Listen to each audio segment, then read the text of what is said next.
أعوذ بالله من الشيطان الرجيم. بسم الله الرحمن الرحيم. يا بني إسرائيل اذكروا نعمتي التي أنعمت عليكم وأني فضلتكم على العالمين. واتقوا يوما لا تجزي نفس عن نفس شيئا ولا يقبل منها شفاعة ولا يؤخذ منها عدل ولا هم ينصرون. وإذ نجيناكم من آل فرعون يسومونكم سوء العذاب يذبحون أبناءكم ويستحيون نساءكم وفي ذلكم بلاء من ربكم عظيم. وإذ فرقنا بكم البحر فأنجيناكم وأغرقنا آل فرعون وأنتم تنظرون.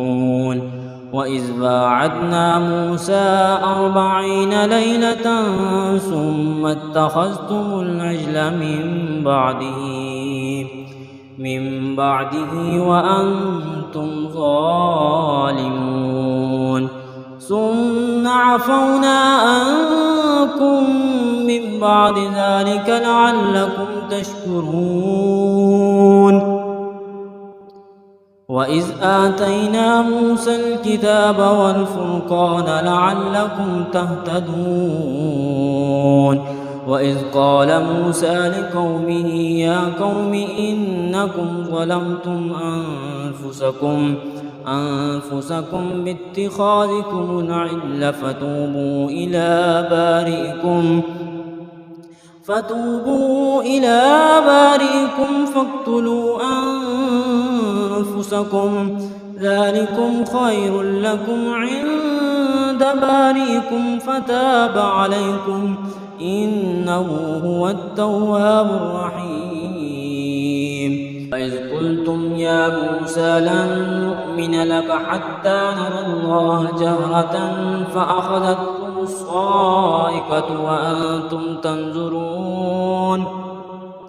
ثم بعثناكم من بعد موتكم لعلكم تشكرون. وظللنا عليكم الغمام وأنزلنا عليكم المن والسلوى كلوا من طيبات ما رزقناكم وما ظلمونا ولكن كانوا أنفسهم يظلمون. وإذ قلنا ادخلوا هذه القرية فكلوا منها حيث شئتم رغدا وادخلوا الباب سجدا وقولوا حطة نغفر لكم خطاياكم وسنزيد المحسنين. فبدل الذين ظلموا قولا غير الذي قيل لهم فأنزلنا على الذين ظلموا رجزا من السماء بما كانوا يفسقون.